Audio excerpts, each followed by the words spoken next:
Minister Reddy, you were speaking earlier on about the challenges that you faced in the context of a newly formed state and trying to respond to the pandemic.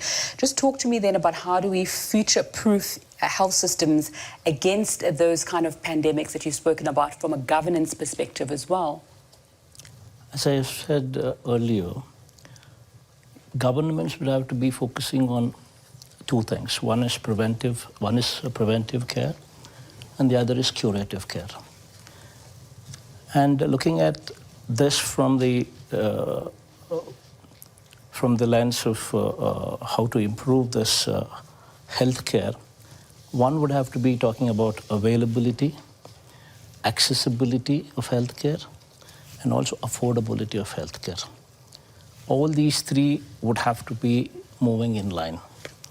In order to do that, from my state's perspective as to how we have been wanting to move forward is, we've taken every 2,000 people, every population with every village with 2,000 population as a unit, and we're coming up with village clinics.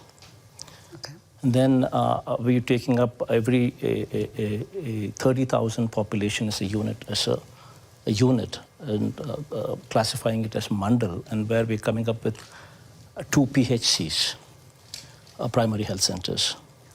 These primary health centers would have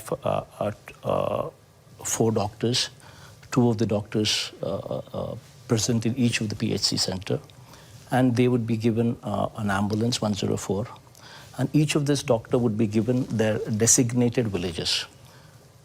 So 5 villages or 4 villages, depending on the mandal size, to each of these doctors. And these doctors, every alternate day, would hop onto the ambulance and visit the village. And they would become the family doctor for that village. Very soon the doctors, because they've been designated only those 4 villages, so they would start to identify people by names. And they would use this village clinic as a hub. This village clinic primarily would be having an A&M, nursing graduate, mid-level health practitioner, and ASHA workers that we spoke about also reporting there. So that would take care of the preventive part. Now comes the curative part. The curative part would be dealing with the community, with district hospitals, the teaching hospitals.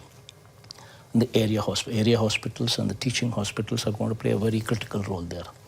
So there we're coming up with every parliament taken as a unit in order to ensure that there is equitable distribution of teaching hospitals. Because only when you establish teaching hospitals, you have postgraduate students actually coming up there.